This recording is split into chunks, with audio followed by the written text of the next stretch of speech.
fatale de Ciryl Gane. Dans cette vidéo, je souhaite te parler du combat entre Jon Jones et Ciryl Gane. Tu as certainement pu le voir, en tout cas ça a fait un très gros écho. Ciryl Gane a clairement fait une contre-performance face à une légende du MMA.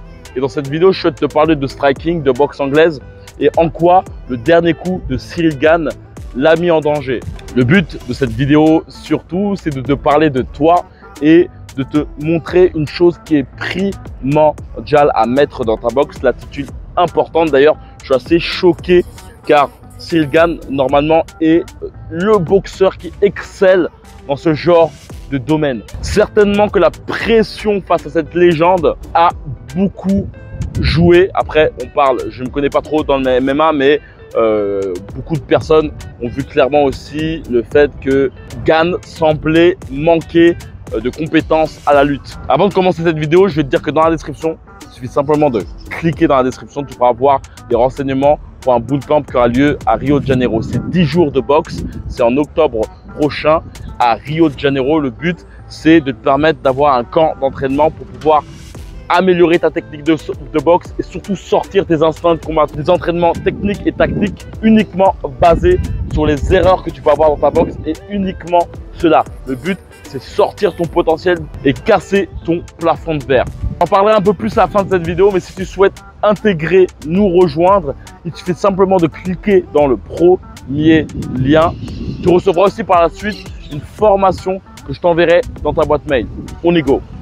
Ce qui est très surprenant avec la défaite de Ciryl Gane lors de ce combat, c'est que globalement, tout le monde savait que ce dernier avait une très grande qualité au niveau de la compréhension de sa distance de frappe, sur sa capacité surtout à pouvoir amener son adversaire loin de lui. D'ailleurs, c'est vraiment une chose qu'il faut vraiment te mettre en avant, c'est que si tu fais face à un adversaire agressif, si tu fais face à un adversaire rentre dedans, fais en sorte d'avoir une compréhension de ta distance de frappe grâce à ton bras avant. C'est-à-dire que le but, c'est vraiment de te permettre de savoir toucher ton adversaire sans pour autant le regarder. Tu vois, je peux le voir là par exemple, je regarde aucunement ce bout de bois, mais tu vois, je sais que je peux le toucher. Je sais que je ne peux pas le toucher là. Je sais que là, je peux le toucher. Et ça, quand tu commences à avoir cette faculté, ça te permet justement de mettre à mal ton adversaire en l'empêchant justement de te toucher. Des boxeurs comme Vladimir Klitschko et son frère Vitali sont devenus rois de la catégorie des poids moyens uniquement avec leur direct. Et c'est vraiment ça que je souhaite te mettre en avant, c'est que le dernier coup de Ciryl Gane a été envoyé avec son bras arrière. Et ce qui est très dangereux dans cette situation, c'est qu'il a envoyé avec son bras arrière, mais a amené justement son corps avec. Ce qui l'a amené à tourner plus ou moins le dos à Jon Jones, qui l'a attrapé par la suite. Et en fait, je pense que clairement, si Ciryl Gane aurait touché Jon Jones avec cette droite, ça aurait fait très très mal. Mais comme je le disais à Bastien qui a effectué l'un de mes derniers bootcamps, voilà, ça peut mieux. Et tu rentres dedans quand même. Non, je suis en train de faire tout là. C'est mieux, voilà. C'est mieux. Mieux. Là, même là, t'es petit, là, tu mets un crochet. Bon, là, t'es pas là, va mettre un crochet, va me coucher ça. Là, regarde. Là, je suis en super sécurité là. Ton épaule, hop. Comme je t'ai dit, c'est pas que ton adversaire, tu pars en deux. Quand tu frappes avec ça, boum, là, est-ce que tu crois que ça bouge là? Ça bouge pas. Là, je frappe ça, est-ce que tu crois que ça bouge? Pas. Pareil, là, je frappe ça, boum, là, ça bouge pas là. Il y a un ancrage au niveau de tes pieds. En fait, la chose que je souhaite te faire comprendre, c'est que si tu fais face à un adversaire agressif qui est très dangereux, là je parle de boxe anglaise et même je dirais de MMA, même si les métriques de lutte et tout ça font que je ne peux pas m'avancer sur ce genre de style, mais en boxe anglaise, lorsque tu fais face à un adversaire qui est dangereux, qui fait mal, fais en sorte d'avoir un bras avant efficace. Mais ce bras avant va te permettre d'une part de pouvoir connaître ta distance et pouvoir pousser ton adversaire et l'empêcher de venir vers toi.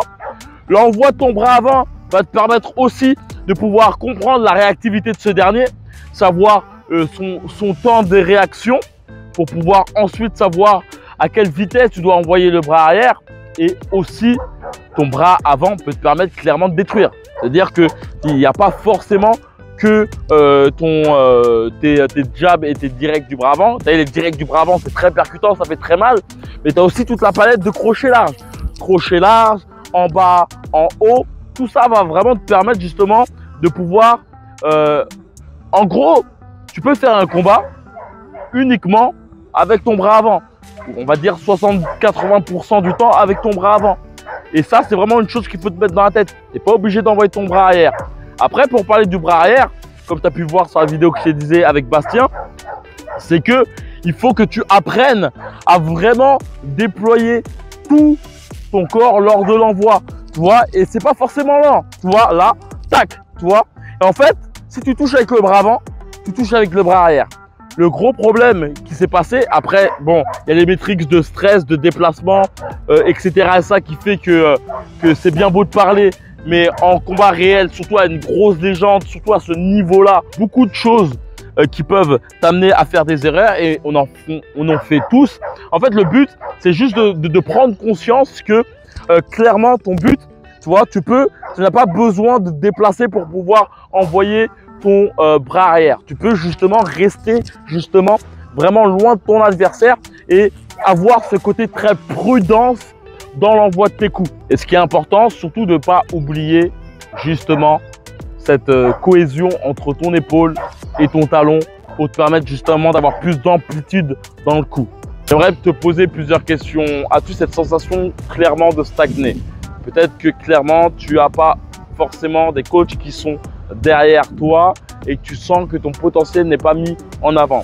Tu vois que le temps passe vite, les saisons passent vite et que tu voudrais mettre toutes les chances de ton côté pour pouvoir développer ta technique, mais surtout, pourquoi pas faire ton premier combat où peut-être que tu sens que tu as atteint justement un plafond de verre et clairement, eh ben, tu sens que dans tes combats, dans tes sparring, tu sens une certaine limite. Tu voudrais justement casser tout ça afin de te permettre justement de prendre plus confiance en ta technique et aussi plus confiance en toi. Je sais que bon nombre de personnes sentent une sorte de difficulté lorsqu'ils font face à des adversaires qui sont agressifs. Peut-être que tu le ressens, que tu as tendance justement, dès qu'il y a un changement de rythme, dès qu'il y a un changement d'agressivité, tu peux avoir une défense qui est un peu poreuse. Ça veut dire que c'est très facile de te toucher, et aussi peut-être aussi que ça arrive bien souvent lorsqu'on nous fonce dans l'art, et ben on peut avoir cette tendance à avoir un champ de vision rétréci et ne plus voir les coups de ses adversaires. Je vais te dire que justement durant un camp de boxe de 10 jours, ça se passe à Rio de Janeiro, c'est dans la description, et ben je souhaite performer ta technique de boxe, surtout aiguiser tes points afin de te permettre de devenir un meilleur combattant. Le but de ce bootcamp, c'est d'améliorer cet aspect contre-attaque dans ta boxe. Pour moi, la contre-attaque est quelque chose qui est primordial. Savoir justement éviter les coups de son adversaire pour mieux répliquer. C'est un camp exclusif au monde où tu as justement un entraîneur, un coach qui est constamment derrière ton dos avec des entraînements de 7 heures par jour. C'est intense en technique. Le but n'est pas à faire du cardio, le but n'est pas à faire de la musculation, de la préparation physique. Ça, c'est des choses que tu peux faire ça tout seul. Tu dois certainement savoir que la chose la plus difficile à mettre dans sa technique de boxe, c'est la technique, la tactique et surtout le côté réactif, avoir des instincts de combattant. C'est ça que je souhaite sortir en toi via des entraînements où on va driller, de chiffonner la gueule à gros coups de marteau. Le but est plutôt de baser sur la technique et surtout de comprendre ton corps. Il y aura un gros axe basé sur le fait de boxer avec ses poings. Pour moi, un boxeur doit boxer avec ses poings. Peut-être que tu ressens que tu es très crispé au niveau du haut du corps. Bien souvent, le fait d'être crispé au niveau du haut du corps t'amène justement à avoir un champ d'action plus rétréci. Tous les boxeurs qui excellent, qui ont un bon coup d'œil, ont justement une souplesse dans le haut du corps. Et c'est ça que je souhaite t'apporter durant ce camp de boxe. Aussi cette partie aussi compréhension de ta distance de frappe, mobilité. C'est vraiment exclusif. En cliquant dans la description, tu verras d'ailleurs tous les avis des précédents participants. Si tu souhaites intégrer ce camp de boxe, il suffit simplement de cliquer dans la description, premier lien. Et comme d'habitude, que la boxe avec toi. Ciao.